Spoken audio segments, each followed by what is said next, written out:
ఈరోజు సిగ్గు లేకుండా ఈరోజు పొద్దున పేపర్లో చూస్తే వైసీపీ వాళ్ళు ధర్నాలు చేశారట. దేనికి ధర్నాలు చేశారంటే పెట్రోల్ డీజిల్ ఛార్జీలు పెంచారని, అదే ఆంధ్ర రాష్ట్రంలోనే హయ్యెస్ట్గా ఉన్నాయని ధర్నాలు చేశారట.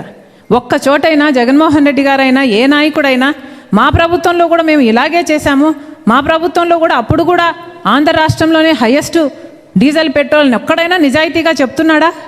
లేదు. వీళ్ళేదో పెద్ద హీరోలు అయినట్టుగా వీళ్ళు పోరాటాలు చేస్తున్నారంట.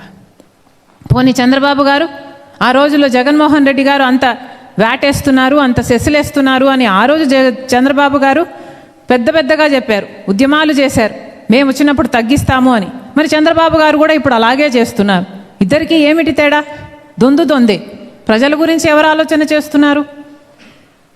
ఎవరూ ఆలోచన చేయటం లేదు. అసలు ఆంధ్ర రాష్ట్రం కాదు కదా, అసలు భారతదేశ గౌరవం కూడా తగ్గించేస్తున్నారు మోడీ గారు. అసలు ఒకప్పుడైతే భారతదేశ గౌరవం ఎంత ఎత్తున ఉండేదంటే ఇందిరాగాంధీ గారి టైంలో అమెరికాతో ఇందిరాగాంధీ గారు చాలా ధైర్యంగా చెప్పగలిగారు, మీ జోక్యం మా దేశం మీద అనవసరము అని, మీ పని మీరు చూసుకోండి అని.